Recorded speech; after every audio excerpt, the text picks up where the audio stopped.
신앙 고백하겠습니다. 주는 그리스도시요 살아계신 하나님의 아들이십니다. 아멘.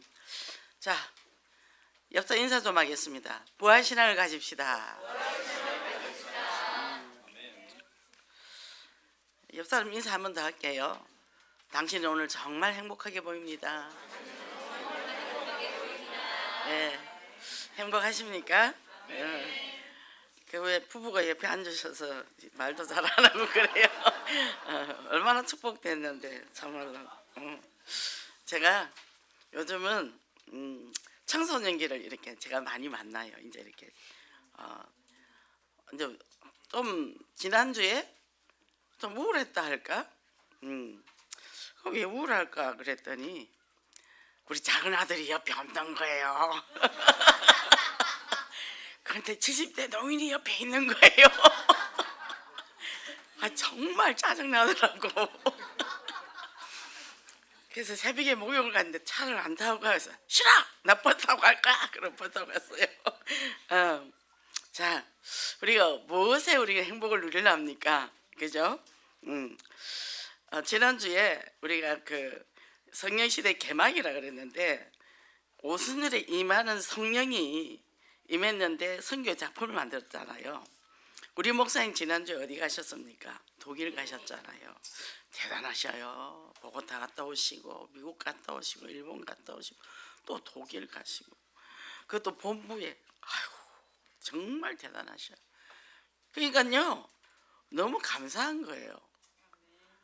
우리가 그런 목회자 밑에서 이런 신앙을 우리가 본받는 모델이 있으니까 너무 감사한 거예요. 그래서 이제 이번 주에 또 사순절이었잖아요. 근데 이 사순절이 우리가 일반 교회랑 우리가 맞이하는 게 전혀 달라요. 그죠? 막 우리는 옛날에 막 거의 4월달 되면 40일 금식하고 뭐 금요일 날은 싸그리 애들도 다 금식시키고 하여튼 뭐 그랬죠. 네. 그런데 이거는 전혀 방향이 다르잖아요. 그죠? 이제 우리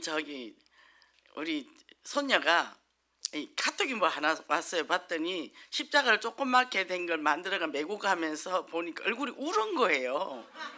그래서 아니 얘가 왜 울었지 했더니 밑에 이제 글이 따라 놓는데 예수님이 십자가 못 박혀 죽은 게 너무 마음이 아파서 울었대요. 5살짜리가 많이 울었더라고. 아이고 어릴 때부터 이 언약을 알고 이제 그 다음에 보니까 뭐 이제 육신의 욕심을 못 받고 뭐 자아를 못 받고 이러면서 이제 십자가를 해놓고 했더라고요.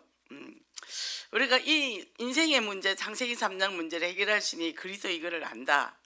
너무너무 감사하죠, 그죠? 그래서 우리가 이제 지금 오늘 말씀은 예수 부활의 증인이라 그랬잖아요. 그러니까 이 부활절은 뭐냐 하면 우리에게는 유일성의 절기고 그리고 하나님의 신비라 그랬어요. 죽음의 권세까지 이기신 그리스도잖아요. 그죠? 그런데 여기 베드로가 또 첫 설교가 뭐냐 하면 예수 그리스도의 십자가 대속과 부활이다 그랬거든요. 그러니까 우리가 주님이 십자가 죽으시고 부활이 없으면 그로 끝나는 거예요. 근데 부활 신앙을 가지고 우리는 다시 일어나는 신앙인데 철저하게 내 자신을 쫙 보면은 우리 창세기 3장 문제 있잖아요. 봐요. 보고 놀라지 마시고 이게 창세기 3장이구나. 그러면 죄가 많은 곳에 은혜가 크다. 내 죄가 많이 보일수록 기뻐하세요. 왜? 우리는 어차피 실수가 많은 인생이라. 그러니까 그리스도 아니면 안 된다 고백이 되어지니까 어제 우리도 그랬어요. 야, 우리 이 그리스도 비밀 몰랐으면 큰일 날 뻔했다. 인생에 답이 없잖아요. 그죠? 그러니까 아무리 내가 열심히 살아도 뭐가 잘 되는 겁니까? 돈이 많은 게 잘 되는 겁니까? 자식이 잘 되는 게 되는 겁니까? 내가 그리스도 안에서 행복해야죠. 돈 많다고 행복한 거 아니거든요. 그래서 어떻게 해요? 우리가 하나님의 절대 주권 속에서 이 부활도 절대 주권 속에 있는 거다. 예수 그리스도의 부활의 증인이 돼서 부활의 참 소망을 전하는 거다. 이게 생증명이다 이랬어요. 그래서 예수님의 부활이 곧 나의 부활이고 소망이다. 그러면 나의 부활이 뭡니까? 성격이 부활이 아니고 그리스도가 부활이 돼야 돼. 그러려면 나는 철저하게 갈보리가 돼야 돼. 내가 안 죽고 이 성격이 부활이 돼버리면 못 말리는 거예요. 그래서 정말 내 자신을 계속 제가 이 진단하라 그러잖아요. 분석하고. 그리고 외로우신 분들, 외로우신 분들 하나님과 자꾸 교제해야 되는데 제일 좋은 건 나와 교제하는 게 제일 좋습니다. 나랑 얘기하는 거예요. 나랑. 나를 미워하지 말고 있는 그대로 나를 자꾸 사랑하고 수용해주면 그게 이제 하나님 앞에 딱 가면 아 주님이 나 때문에 십자가 못 박혔구나 이게 되면 제가 우리 손주 그걸 카톡을 보고 가슴이 먹먹한 거예요. 눈물이 나는 거야. 어린 것이 어떻게 이거를 갖고 그렇게 그걸 느꼈는지. 그래서 우리가 부활의 참 소망을 전하는 증인으로 서시기 바랍니다. 첫째는 뭐냐, 하나님의 언약 성취인데, 자, 이 바벨탑 사건의 반전이라 그랬어요. 인간의 힘으로 내가 높은 곳에 올라가겠다, 성공하겠다 했는데 마가 다락방에서 오순절 날에 이 제자들이 모여서 기도했잖아요. 그리고 이 각 나라 방언을 선포를 했는데 뭡니까? 그 흩어진 유대인들이 그걸 다 각자 알아들었다는 거죠. 이 말은 뭐냐면 창세기 11장의 바벨탑 사건으로 하나님 그 성을 무너뜨리면서 언어를 흩어버렸잖아요. 그래서 언어가 달라졌잖아요. 그래서 우리 영어도 있고 뭐 불란서어도 있고 등등 그죠 있잖아요. 근데 그 시간에 성령이 말씀이 임하는데 각자 다 알아들었다는 거죠. 그러니까 그게요 무너졌어요. 그래서 바벨탑 사건으로 흩어졌던 사람들이 성령 오순절 모였다는 거예요. 우리는 각자 흩어져서 각자 다른 환경에서 각자 그렇게 살아왔어요. 예수 그리스도 안에서 마음이 모아져야 된다니까. 내 성격이 상처가 있으면 절대 안 모아져. 원리서 안 돼. 근데 성령이 되면은 하나님이 일을 이루는데 뭐 내 유익, 내 자존심도 상하면 어때? 그잖아요. 이게 원리스가 되고 그리고 가정 안에서도 가족도 원리스가 된다는 거죠. 그러니까 뭐죠? 저게 창세기 3장이다 이렇게 보여지는 거죠. 그래서 우리가 하나님이 열방의 복음을 전했고 우리가 237 나라 복음을 전하기를 원하잖아요. 그러면 하나님의 역사가 실현될 걸 믿고 우리도 이제 이걸 도전을 하는 거죠. 그래서 선교주일이 23일입니다. 근데 우리 이제 필리핀에서 이거를 이제 선교국에서 다 이걸 해주더라고요. 전번에는 우리 이제 김학영 선교사님이나 뭐 또 이제 러시아 선교사 오셔서 했죠. 이제 윤춘삼, 지영순, 평신도 선교사래요. 필리핀에서 지금 미션을 하고 있는데, 근데 거기 위치가 굉장히 좋답니다. 그 이제 23일 날 여기 이제 저기 설교하라고 이렇게 이제 일정이 잡혔어요. 그래서 저는 뭘 기도를 했나 하면 이번에는 너무 멀리 가지 말자. 전번에 이제 제가 비행기를 막 30시간씩 타고 가니까 너무 힘들잖아요. 근데 이제 그때 이제 몸도 건강도 안 좋을 때니까 이제 그때 행정 목사님이 이제 가까운 데 가세요 이러더라고. 그래서 이제 혼자서 가까운 데가 어디가? 그래. 그 최연석 저기 우리 선교사님 자꾸 나보고 올해 그 중독 거기에 들어가는데 같이 가자고. 그래서 그 선교사님이나 연결해 볼까 하고 이제 했더니 거기는 연결이 안 되고 하여튼 필리핀 여기에 연결됐습니다. 기도하시고 그래서 이게 이제 이거를 설교를 하시고 캠프까지 연결하면 좋겠다 하고 기도를 했는데 9월 달에 캠프를 한답니다. 그래서 우리도 이제 또 거기를 한번 가야 안 되겠습니까? 그래서 우리가 이제 이것 때문에 우리가 사는 거예요. 누가 우리를 보고 오라 하고 가라 하겠습니까? 참 축복이죠, 그죠? 기도로 준비 많이 하시기 바랍니다. 그래서 이제 이게 언약 성취인데, 자, 이런 말들을 들을 때 우리가 내가 복음 체질되면 무조건 아멘 하거든요. 근데 아닌데 이제 이래 된다고요. 그 이제 제가 상담을 하면 어떤 사람들 이래요. 진짜요? 아닌 것 같은데. 이런 사람들은 상담 되게 어렵거든요. 그거 뺑뺑뺑 방어 기제 쓰잖아요. 그거 하면서 시간 다가. 그런 사람들은 제가 안 해. 한 딱 5번 하면 대충 나오거든. 그러면 아이고 권사님은 안 해도 되겠습니다. 그냥 지금 살던 대로 잘 사세요. 그냥 딱 마무리 해버리거든요. 진짜 내가 문제가 있으면 문제를 수술을 하고 치유받아야 되잖아. 근데 이제 그런단 말이죠. 이 사람은 이제 딱 각양각색이에요. 뭐 저도 뭐 알류 거의 10년 앉아 있어도 방어기자 쓰고 딱 앉아 있었지. 난 절대 말 안 할 거야. 내 거 절대 안 보여줄 거야. 교육 분석 들어갔는데 난 절대 말 안 해야지. 이제 그랬는데 이게 교수님이 눈치를 챘더라고. 저 같은 6분 여행은 어렵대요. 굉장히 어렵대. 거기 앉아 있다는 자체가 기적이랍니다. 그런데 이제 언제 깨졌냐? 석사 과정까지 다 마치고 애니어그램 3년차 할 때 그 마지막 시간에 딱 걸려드는 거예요. 그래가지고 그때 내 문제가 딱 걸려 나오면서 쫙 하나 걸리니까 뒤에 문제가 쫙 이제 줄줄이 굴비처럼 엮여서 나오더라고요. 그래서 우리가 내가 항상 그리스도 안에서 행복해야 돼요. 행복하지 않다. 그 문제가 있는 거예요. 문제가 있는 거예요. 그래서 얼른 그거를 내 자신이 찾아야 돼. 그럼 언약을 떠났다. 당연히 언약 떠나죠.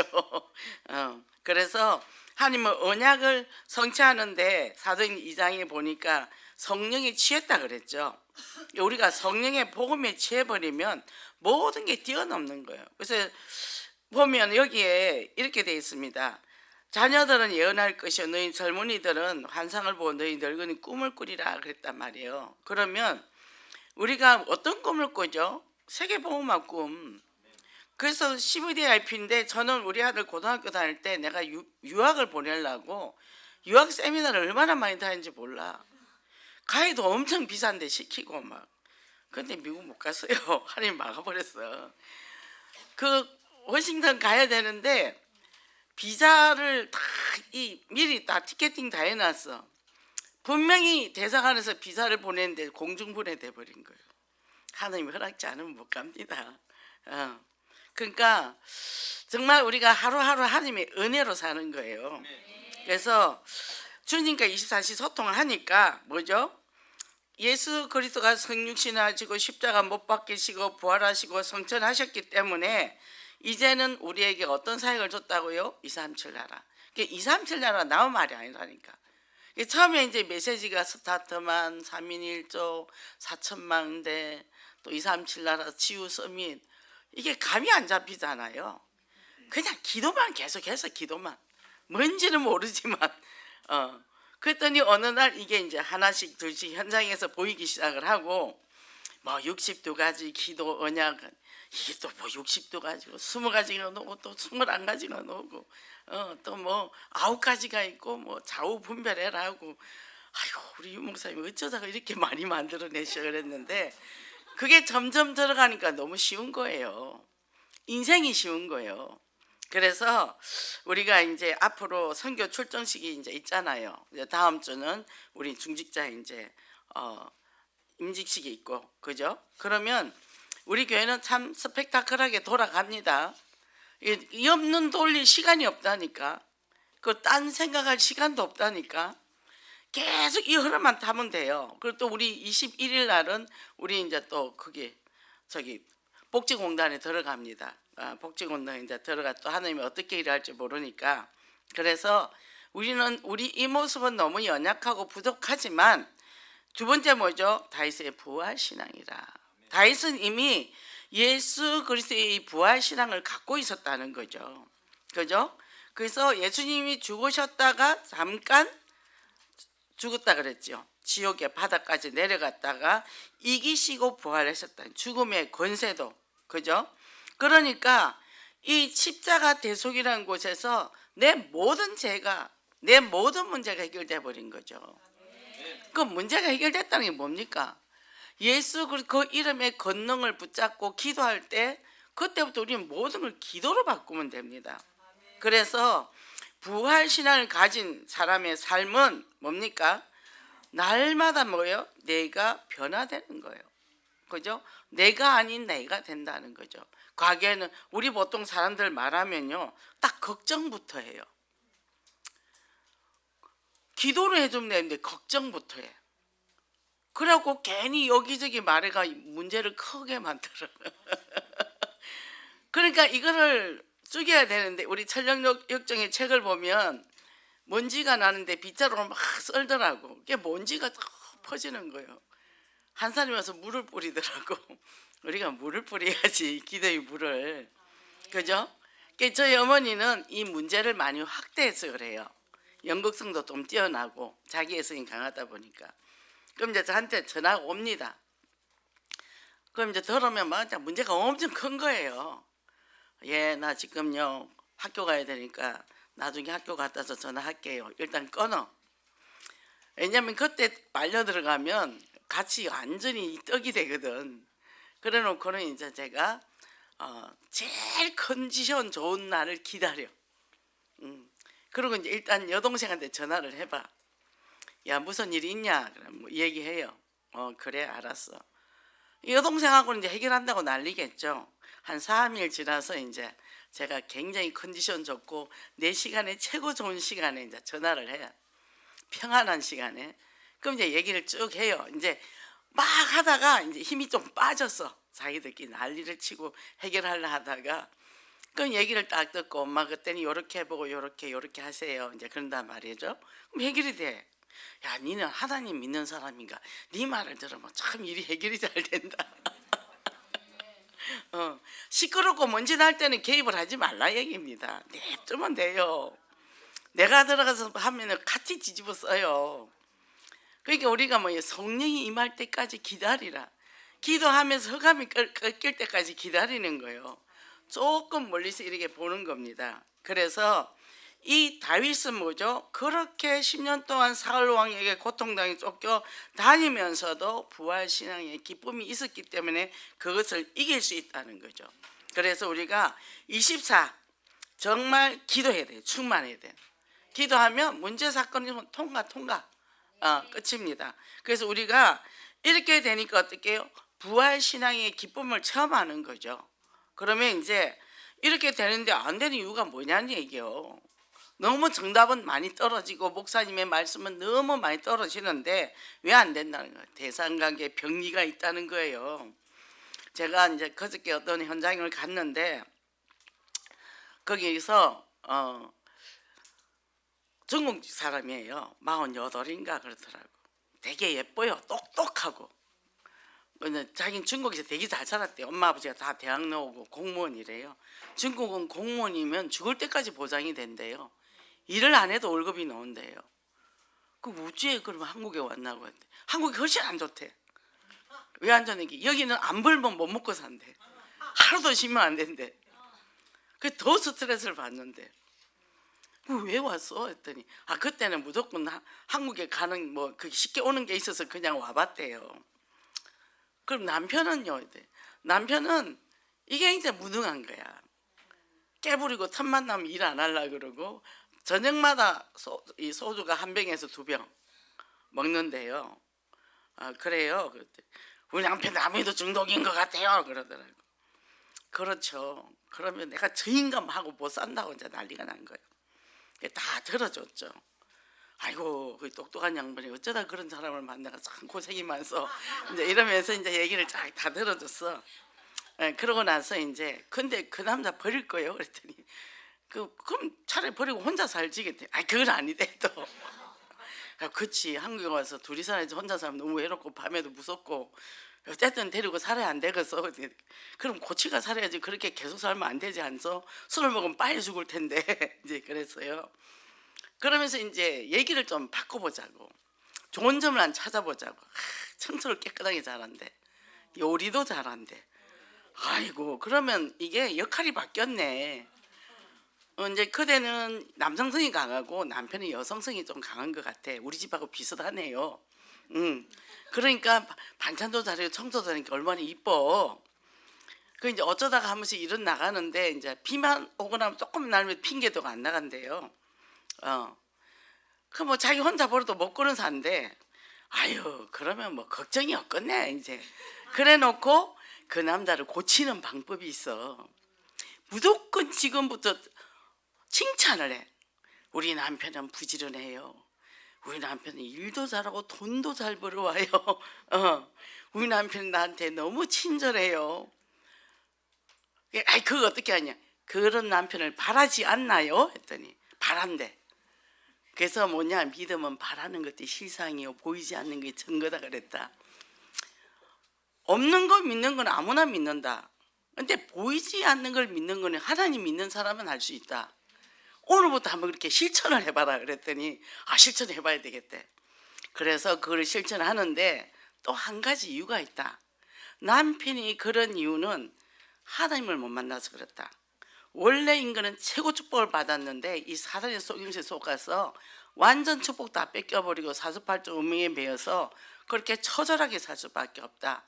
그 문제 해결은 예수 그리스도다. 그래서 영접하자. 바로 하더라고요. 메시지는 이분했어요. 다 들어주고 영접하고. 근데 이제 당신이 응애하고 태어났는데 아기가 세상에 나가서 이길 수 있을까요?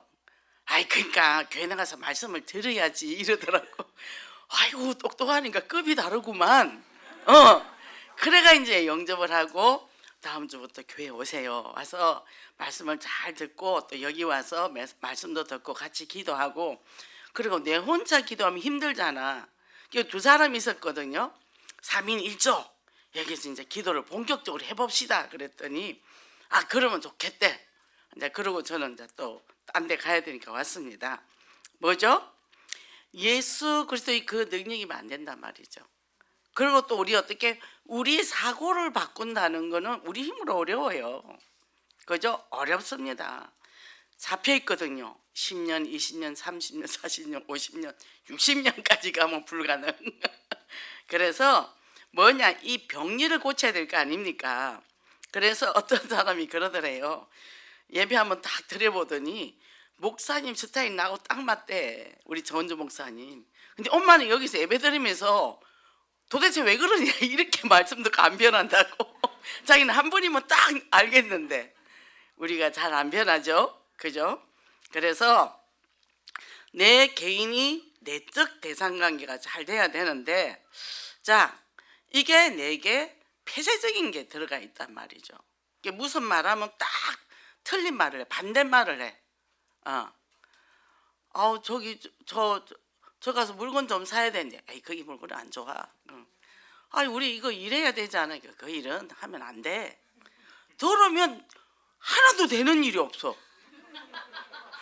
제가 이것도 안 되고 저것도 안 되면 죽어야 되겠네. 내가 이제 왜 사나? 제가 이제 그랬거든요. 그렇게 딱 폐쇄화가 돼 있는 거죠. 우리 속에 있잖아요, 부정적인 그 생각이요. 그럼 뭐요? 자녀가 이 일 있고 저 일이 있다 하면 기도하면 되지. 그죠? 안전병 일으키시고 죽은 자도 살리신 하나님이고 장님도 눈을 뜨게 하고 물이 포도주로 변하게 하신 하나님 주님인데 못하시는 일 못 가 있겠어요. 내가 안 믿는다는 얘기예요. 그죠? 그래서 이거를 이제는 우리가 치유를 해가야 되는데, 자, 내가 안 좋은 경험을 많이 한 사람들은 안 좋은 생각을 많이 갖고 있어요. 그죠? 비가 오잖아요. 며칠 전에 비 왔죠. 3일 온대요. 나는 이제 산불을 날 뻔했는데 잘 됐다. 비가 좀 촉촉히 많이 와야 된다 그랬더니 또 어떤 사람, 왜 비까지 와가지고 사람 다니는데 귀찮게 하냐 이래요. 똑같은 사건을 어떤 시각으로 보냐 굉장히 중요한 거죠. 생각을 사단이 잡았으니까. 그죠? 자, 우리가 그리스도 안에서 이제는 이런 것들을 내가 고쳐나가는데 과정들이 있는데, 자, 내가 엄마와 자녀가 있어요. 공통점도 있고 틀린 점이 있단 말이에요. 어떤 애가 요새 자꾸 문을 잠근다는 거예요. 중학교 1학년인가 2학년인데 그걸 엄마 들어오지도 못하게 하고 막 너무 자존심이 상한다는 거예요. 그래서 그게 걔들이 지금 사춘기라 그래. 그게 이제 엄마가 또 막 신체 부위를 갖고 뭐라 했나 봐. 너 그런 거 없어? 이러고 막 그러니까 아침부터 왜 그런 소리를 버럭 찔렀다는 거예요. 그래서 그럴 때는 애들이 자기 자신도 힘들어. 자기 자신도 자기 신체 변하는 게 감당이 안 되는데 그걸 엄마한테 보여주고 싶겠어? 안 보여주지. 근데 뭘 그렇게 알라고 그렇게 들어가 가지고 아들한테 그 상처를 받냐고. 그럼 어떻게 해야 되냐? 냅둬요. 그리고 혼자 있고 싶고 그럴 때는 치도 고민도 생기고 내버려 두면 되는데 왜 자꾸 가서 긁어부스럼을 만드나 이제 그랬거든요. 이 자기 이제 무시당했다는 거죠. 네. 아이 입장에서 보지 않고 내 입장에서 봤다는 거예요. 그러니까 우리가 뭡니까? 나랑 비슷한 것도 내가 수용이 될 수도 있고 또 수용이 안 될 수도 있잖아요. 또 나하고 달라도 그거를 독립적으로 봐주면 될 텐데 또 똑같지 않다고 그잖아요. 그러니까 이런 것들을 우리가 어떻게 해석하냐가 중요하다는 거죠. 그죠? 저도 이 한참 이제 청소년기 지나고 할 때 나도 미래에 대해서 고민이 많잖아. 내가 앞으로 미래에 뭐 하고 살 거며 내가 무슨 일을 해야 되면 근데 엄마는 계속 와서 잔소리 하거든. 괜히 자기 고민 얘기하고 난 듣고 싶지도 않은데 지금 내 고민이 더 큰데 내 꿈이 뭔지 알아요? 관 하나 갖다가 밖에 땅속에다가 묻어가지고 간 속에 들어가는 거. 우리만 너무 말이 많으니까. 그래서 말만 하면 내가 딱 질색인데 그래가지고 내가 조용히 있는 게 좋아. 취미생활이 그냥 불 끄고 이불 뒤집어 쓰고 있기. 우리 여동생은 계속 라디오 들어. 별이 빛나는 밤이 하면서 조용히 해. 꺼. 그러니까 지도 이불 속에 들어가서 그 귀에 꽂고. 응. 이게요. 그거를 어떻게 받아들일지 모르고 엄마가 성장한 만큼 자녀가 성장을 해요. 엄마가 이기면서 자녀 보고 너 커 되겠습니까? 모델이 없는데. 그잖아요. 이렇게 우리가 대상관계에서 공통점도 있고 또 맞는 것, 안 맞는 것도 있다는 거죠. 그럼 이런 것들을 우리가 잘 통찰을 해야 되는 거예요. 쟤는 저렇고 그러니까 우리 작은 아들은 외가를 많이 닮았어요. 생긴 것도 그렇고 또 뭐 하냐면 성품, 기질. 근데 큰애는 아빠랑 많이 닮았어. 이게 이제 처음에 저는 그 애가 이해가 안 됐죠. 뭐 애가 왜 저래? 근데 아빠를 닮았더라고 나중에 보니까. 근데 클 때 같이 커지도 않는데 왜 닮냐 얘기요. 같이 살지도 않는데 왜 닮냐 얘기요. 아빠는 맨날 돌아다니고 뭐 한 달에 한 번 오나 두 달에 한 번 오나. 애기 때는 아빠를 기억을 못 하잖아요. 그럼 지하고 나하고 맨날 다 같이 살았어. 근데 어느 아빠가 왔어. 옆에 앉아 있으면 지키는 거야. 웬 남자가 우리 엄마 옆에 앉아 있나 싶어가지고 이 손을 탁 얹으면 손을 탁탁 뜨는 거예요. 만지지 말라고. 그랬는데 왜 아빠를 닮나 얘기해요. 그죠? 그러니까 우리가 그 있는 자체를 우리가 수용해 줘야 돼요. 뭐냐? 존중해 주라는 거예요. 부모도 마찬가지야. 부모 자식 간도 그리고 형제지간도 내가 엄마인데 자식이 저러면 그렇구나 받아들이는 거죠. 그죠? 그러면 이 애들이 말썽을 많이 부리잖아요. 어릴 때 말썽 못 부리는 애들이 어른이 돼서 그렇게 말썽을 부린다고. 어른이 돼서. 어른이 돼가 왜 싸웁니까? 어릴 때 못 싸워가지고. 그래서 저는 어릴 때 못 싸웠구나. 제가 이제 그렇게 생각을 하죠. 우리 동네 딸이 셋인 엄마가 있는데 딸하고 그렇게 싸우는 거예요. 저는 자녀하고 싸우는데 상상을 못 했거든요. 그래갖고 그 바깥에는 공중전화로 그때는 핸드폰이 없으니까 막 울며불며 누구랑 통화를 해요. 남편하고 통화를 하는 거예요. 딸 세다고 싸워가지고 이제 자기 편이 없으니까 다 이러는 거예요. 뭐죠? 이분이 어른이 안 된 거야. 아빠는 굉장히 이제 대범한 사람이고 훌륭한 사람인데 그게 안 되는 거죠. 그래 이제 울고불고 이제 난리를 치더라고. 우리도 미숙아라서 자녀들보다 수준이 낮아갖고 싸우는 그런 적도 있겠죠, 그죠? 그래서 내가 살할 때 그랬구나. 그럼 저는 그래요. 막 싸우고 이러면 어떤 분이 그때 제 교구사인데 좀 어떻게 해야 안 돼요? 냅두세요. 애들 사이에 어른 끼면요 골치 아파요. 자기들끼리 해결하게 냅두세요. 부부가 싸운다. 어릴 때 못 싸워봐서 그래. 둘 다 어른이 아닌 거예요. 한 사람은 어린인데도 안 싸울 텐데, 그죠? 그래서 우리가 공감해 주는 거, 반응해 주는 게 굉장히 좋아요. 미성숙하면 이제는 이게 같이 비상급이 돼서 그래 되는 거죠. 그러면 존재하는 대상에게 뭐예요? 내가 너 그럴 때는 그럴 때야. 한 번은 갔다 왔더니 옛날에 전화기가 컸잖아요. 이게 부서지가 있는 거예요. 이렇게 모르고 뚝 터니까 쑥 빠지는 거예요. 그 작은 아들 보고 이거 왜 이래? 그랬더니 형이 던졌대. 동생하고 싸우다가 한 번은 또 문이 이렇게 빵꾸가 났어. 왜 이래 했더니 형이 무서워서 방으로 도망갔더니 문을 잠갔더니 야구방망이로 물을 뿌렸대. 걔 너무 착하거든요. 크네요. 그냥 시키면 예의하거든요. 동생만 잡는 거예요. 이게 우리 작은 아들이 형을 저 이중연격자라고, 어른들 볼 때는 착하면서 지한테만 그런다고. 근데 제가 그 얘기를 안 믿었다니까요. 얼마나 얘가 착한지. 안에 이게 분노를 표출하지 못했으니까 딴 곳에다 그렇게 하는 거죠. 그거 당연히 있는 겁니다. 애들이 말씀 부리지 어른이 말씀 부리지 않잖아요. 그럼 그거를 보고 그래 그럴 때다. 그러면 어떻게? 저기 그 오락실에 가서 두더지를 두들기든지 그잖아요. 그거를 하도록 해주는 거죠. 분노를 표출하도록. 이게 그거를 억압을 하면 안 되는 거거든요. 그래서 우리가 이런 것들을 잘 보면 엄마들이 자녀의 영역에 침범할 때가 많다는 거죠. 아이는 자유롭게 그렇게 커야 되는데 엄마들이 자꾸 제재를 하는 거예요. 그럼 이걸 못 풀면 애들이 어떻게 돼요? 중독으로 간다는 거죠. 이게 해결이 안 되니까 마음의 문제가. 넓은 데 가서 풀어주고. 그러니까 저는 애들 데리고 바깥을 많이 돌아다녔어요. 토요일 되면 딱 학교 갔다 오자마자 바로 택시 태워가 여의도 가서 자전거 태우고, 안 그러면 이제 교보 가서 책 보고, 디산에 가서 그림 그리고, 같이 이제 축구도 하고. 제가 홀디스크 앉았는데도 축구를 했습니다. 아빠가 없으니까 모시매니까 제가 또 해줘야 되잖아요. 그거 했어요. 제가 다 했어요.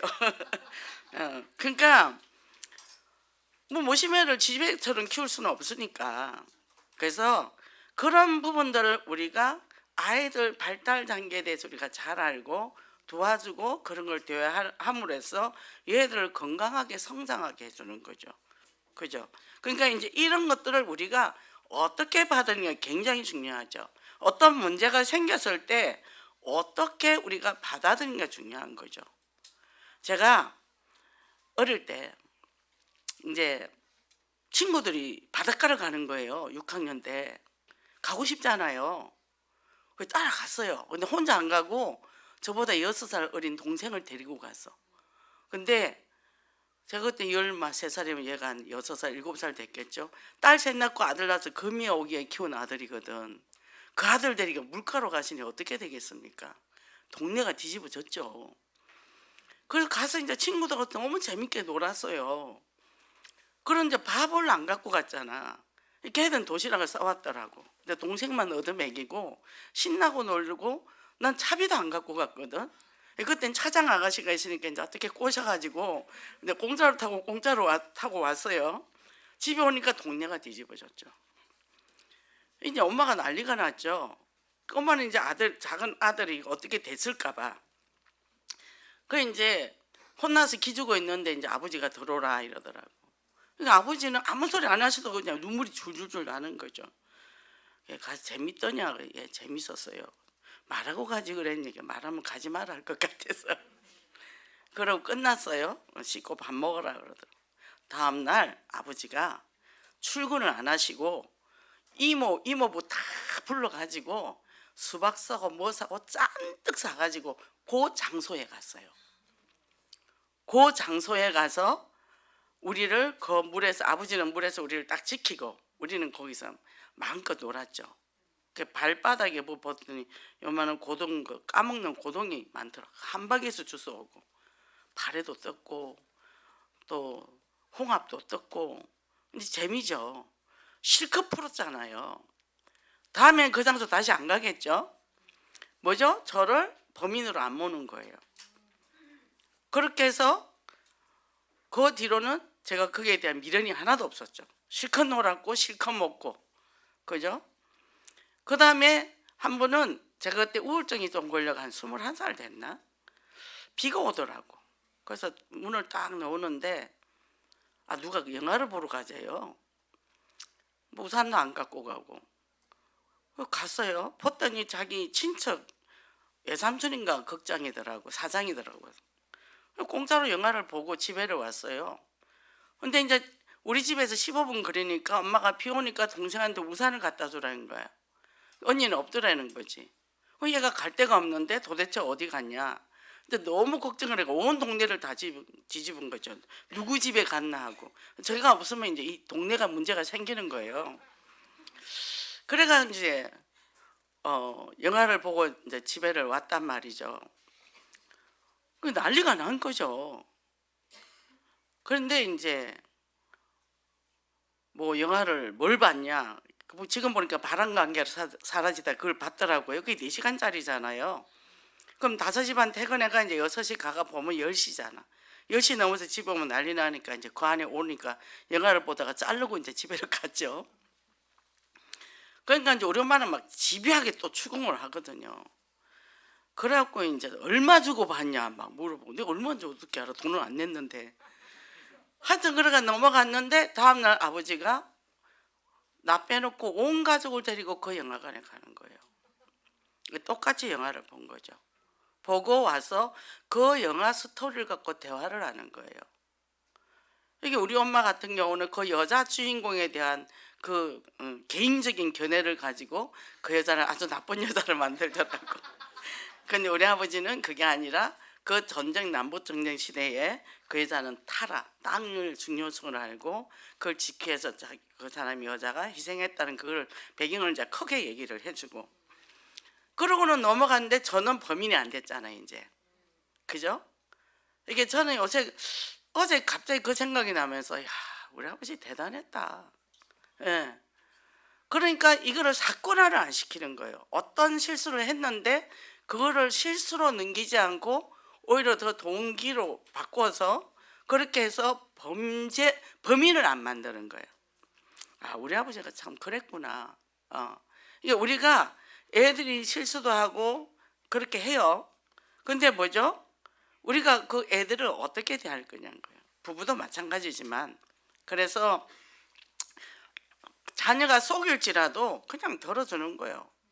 거짓말해도. 그러면 덜어주면 나중에 받아들일 준비가 되면 걔가 스스로 말을 하거든요.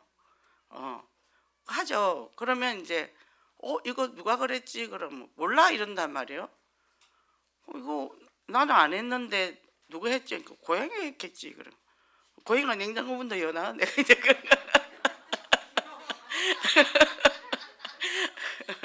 소망이가 그랬거든. 소망이 너무 똑똑해. 제가 이제 그렇게 얘기를 한단 말이죠. 그럼 이제 지가 했죠. 지가. 우리가 그냥 넘어갈 게 있고 또 말할 게 있고 그래요.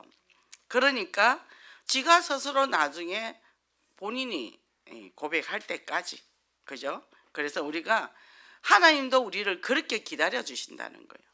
우리의 연약한 거 가지고 우리한테 그렇지 않는다는 거예요. 그러니까 주님이 십자가 못 박혀 죽으시고 완전히 해결하시고 부활하신 그리스도잖아요. 이게 뭐예요? 수고하고 무거운 짐진 자들아 다 내게로 오라. 내가 너희를 쉬게 하리라. 그죠? 못난 놈도 잘난 놈도 키 큰 놈도 작은 놈도 다 오라는 거예요. 그러니까 어떻게 해요? 예수 그리스도 안에 오면 우리 너 풀어버리죠. 그죠? 그래서 결론적으로 뭡니까? 이제는 삶은 품어야 할 문제가 아니라 경험해야 될 신비다 그랬어요. 에볼라가 지나가는데 이게 지나가는 게 모든 것이 문제야.